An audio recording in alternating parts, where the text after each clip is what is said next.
Exercise का question करना start करते हैं। सबसे पहला क्वेश्चन है, थोड़ा और जूम कर दें, लो भैया। सबसे पहला क्वेश्चन है, which of the statements about the reactions below are incorrect. मतलब ये रिएक्शन दिया है, इस रिएक्शन को आपको देखकर बताना है। ये ऑप्शंस हैं, थोड़ा कम करना पड़ेगा, ऑप्शन ज़्यादा हैं। ये ऑप्शंस हैं ए बी सी डी, इनमें से कौन गलत है। मतलब ए और बी गलत है, ए और सी गलत है, ए बी एंड सी गलत है, या सभी गलत हैं, हमें ये बताना है। ठीक है, चलो करते हैं। तो एक्सरसाइज के क्वेश्चन नंबर 1, पेज नंबर 14। ये जो भी अभी कहा ना भाई, वही वाले क्वेश्चन है, फ़ोटो भेज दूंगा ये वाला। ठीक है, तो देखो 2PbO था सॉलिड फॉर्म में, कार्बन सॉलिड फॉर्म में, प्लस PbS Pb और CO2 बना। तो आंसर इसका है ए और बी।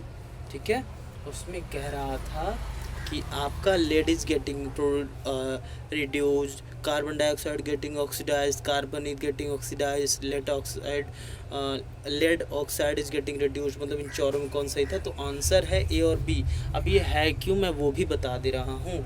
अब जैसे समझा देता हूँ, देखो लेड इज गेटिंग रिड्यूस, मतलब भाई ये कह रहे हैं कि ये पीबी, भाई ये कह रहे हैं कि lead is getting reduce, PB अकेला कैसे रिड्यूस होगा?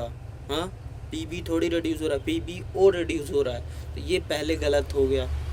उसके बाद दूसरा कह रहा है carbon dioxide is getting reduce. अरे कार्बन डाइऑक्साइड कहाँ रिड्यूस हो रहा है? कार्बन बढ़ रहा है, बल्कि वो ऑक्सीडाइज हो रहा है, तो ये भी गलत हो गया। लेकिन कार्बन इज गेटिंग ऑक्सीडाइज, ये सही है। देखो कार्बन अकेला था और जाके CO2 बना, तो ये सही है, सॉरी ये सही है। और lead oxide is getting reduce, सही बात है। लेड और ऑक्साइड, लेड ऑक्साइड जो कि लेड में बदला, तो ये भी सही है। ठीक है, तो इसीलिए मैंने लिखा आंसर ए एंड बी। हाँ, ए वाले में हमें दिया है लेड इज गेटिंग रिड्यूस्ड, जबकि lead oxide is getting reduced, so A is गलत। उसके बाद बी हमें दिया है कि carbon dioxide is getting reduced, जबकि रिएक्शन कार्बन अकेला आगे जाकर ऑक्साइड तो होगा, तो वो रिड्यूस ऑक्सीडाइज हो थोड़ी हो रहा है, तो ये भी गलत। ठीक है, क्वेश्चन नंबर 1 समझ में आ गया होगा। नंबर 2, क्वेश्चन नंबर 2 देखो, Fe2O3 give plus 2 aluminium gives Al2O3 Al2O3 बोल रहा हूँ Al2O3 प्लस 2 Fe Al2O3, ये कौन सा एलिमेंट है? Al2O3।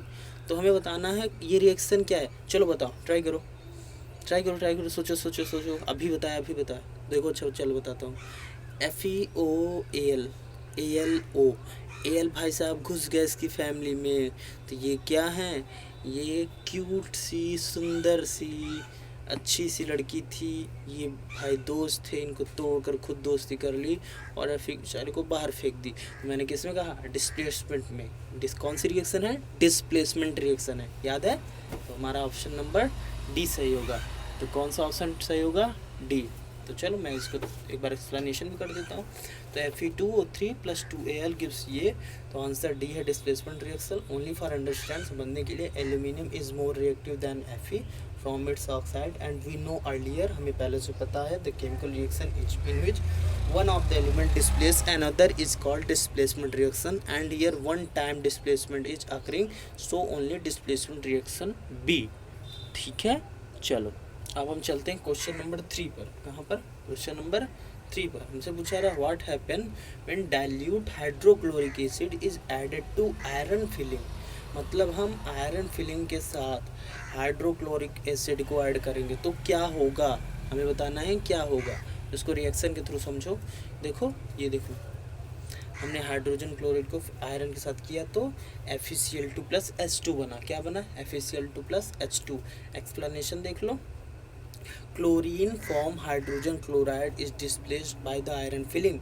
देखो Fe मोर रिएक्टिव, जाके Cl को साथ ऐड हो गया और H को भगा दिया, वही तो डिस्प्लेसमेंट रिएक्शन, वही यहाँ भी हुआ है।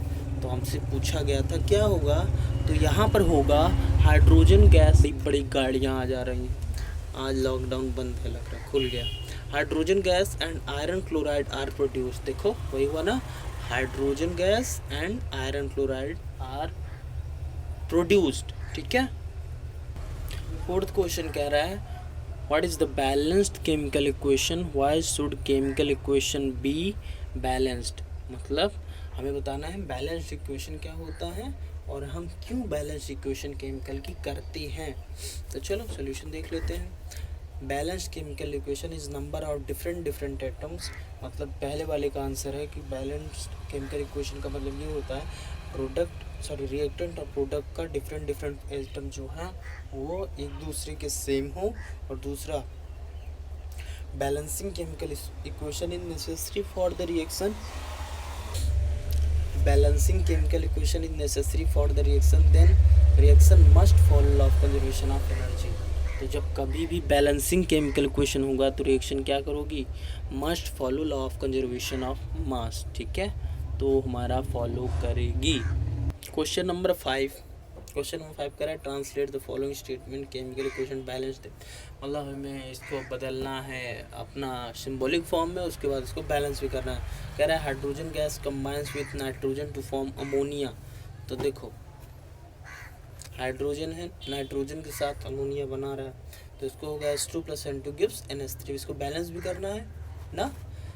शॉर्टकट मेथड भी देख लो, मैंने कहा था बच्चों को तुमको कि मैं बता दूंगा एक शॉर्टकट मेथड। देखो यहाँ पर सबसे पहले देखना है कौन सबसे कम है, तो N2 यहाँ एक N है, तो इसमें 2 होना चाहिए, तो मैंने 2 यहाँ मल्टीप्लाई कर दिया, 2NH3 हो गया।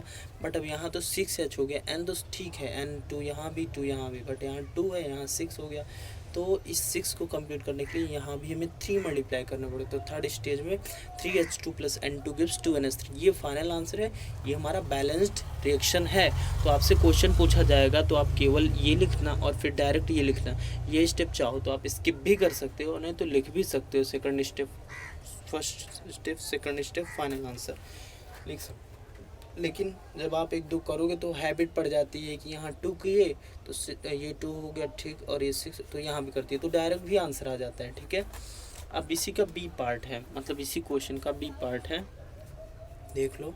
ये hydrogen sulphide gas burn in air to give water and sulphur dioxide. Photo भेज दूँगा, क्वेश्चन लिख लेना, क्वेश्चन को जो है मतलब हाइड्रोजन सल्फाइड को हमें बर्न करना है, तो वो वाटर और सल्फर डाइऑक्साइड बन रहा है, तो कैसे होगा इसकी रिएक्शन, मतलब बैलेंस भी करना है।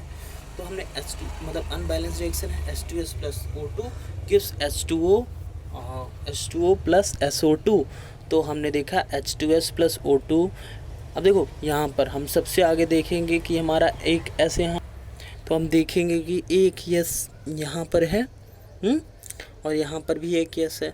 तो हम क्या करेंगे, यहाँ 2O है और यहाँ एक 3, यहाँ 2O है, तो हमें वो 3 हो गया, तो किसी इसमें हम 2 मल्टीप्लाई कर देंगे, क्या करेंगे 2 मल्टीप्लाई इसमें कर देंगे, तो देखो 2SO2 बन गया।